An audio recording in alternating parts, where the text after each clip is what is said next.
In this tutorial, I'm going to introduce you to my speed equity system. Before I do that, let me tell you what this system is not about. It's not about a bi-weekly repayment program. It's certainly not about a get-rich-quick scheme. What it is about is a proven method to reduce the amount of interest you pay on your mortgage based on pure mathematical and banking principles. Now, there are three very distinct and critical steps in my speed equity system, and I don't want you to skip any of them if you want to be successful. And the first step is to thoroughly learn how it works. Step 2 is to create your personalized speed equity plan using the software program. And finally, step 3 is to get the right loan product in order to bring to life the speed equity system. Now, in order for you to slash years and years off your mortgage and save tens of thousands of dollars in interest, you must fully understand a fundamental key banking principle and then learn how to take full advantage of it.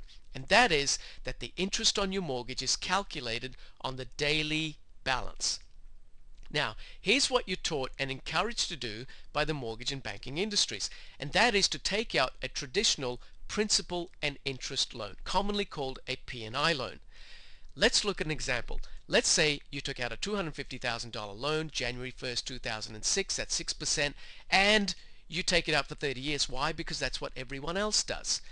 In order to service this loan, you would have to make monthly payments of approximately $1,500 for the next 30 years. Now, this is what you are taught and encouraged to do in order to service this loan. You have a checking account into which you deposit your income.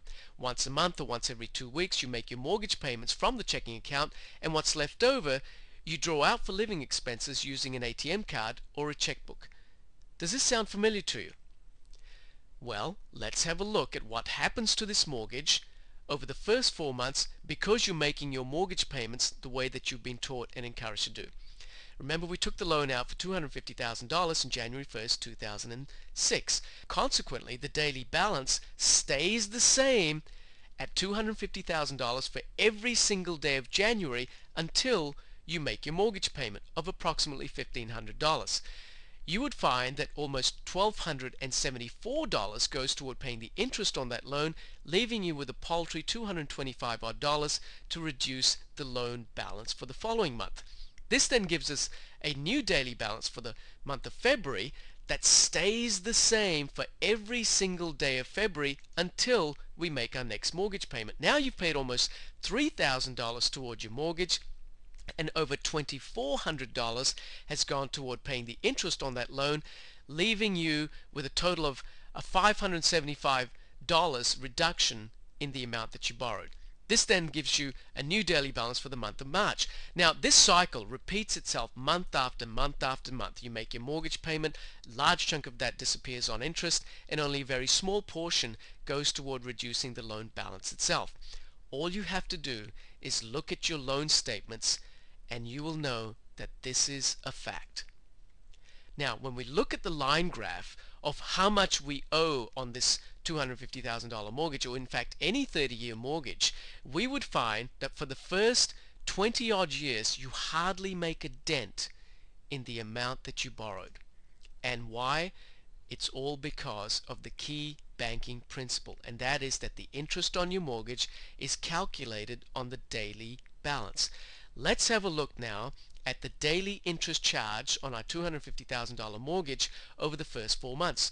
Remember, the daily balance stays the same for the entire month of January at $250,000, and consequently the daily interest charged for every single day at 6% would add up to $41.09 every single day. We make our mortgage payment, the daily balance for February comes down, consequently the daily interest charged also reduces. Now it's down to $41.06.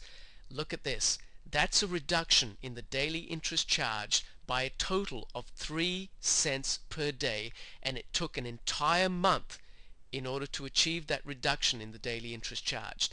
We make our mortgage payment, the daily balance for March comes down, the daily interest charged, now it's down to $41 per day, and consequently there's a reduction in the daily interest charge by a total of 6 cents per day from the previous month. It's taken us a whole 2 months to achieve a reduction in the daily interest charge by a total of 9 cents per day. If we make our mortgage payment, the daily balance for April comes down, and consequently the daily interest charged also reduces by a further 4 cents per day from the previous month. Ladies and gentlemen, I know this doesn't sound like much. A reduction in the daily interest charge of 3 cents per day, 4 cents per day, and 6 cents per day. But you know what? This is what happens to our $250,000 mortgage over the years because the daily interest charge is being reduced by such a paltry amount.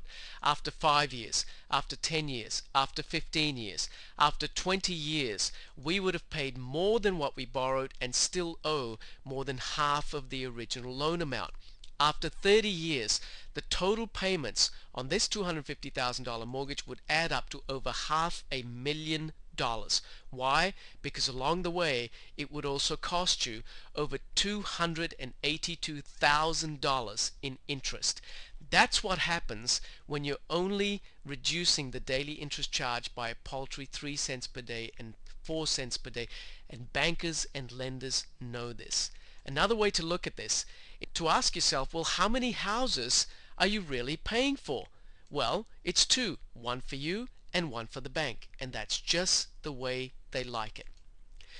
It's all because of the key banking principle, and that is that the interest on your mortgage is calculated on the daily balance. And so the higher your daily balance, the more of your payments go toward paying the interest on the loan rather than reducing the loan balance itself. So the question is, how do you make the key principle work for you to pay the least amount of interest? Well, it's very simple. Keep the daily balance of your mortgage as low as possible. But if this is what you're doing, because that's what you're taught and encouraged to do in order to make your mortgage payments, then you're going to end up paying for two houses and you're only going to get to keep one of them. So how do you build equity fast? Very simple. Use the speed equity system.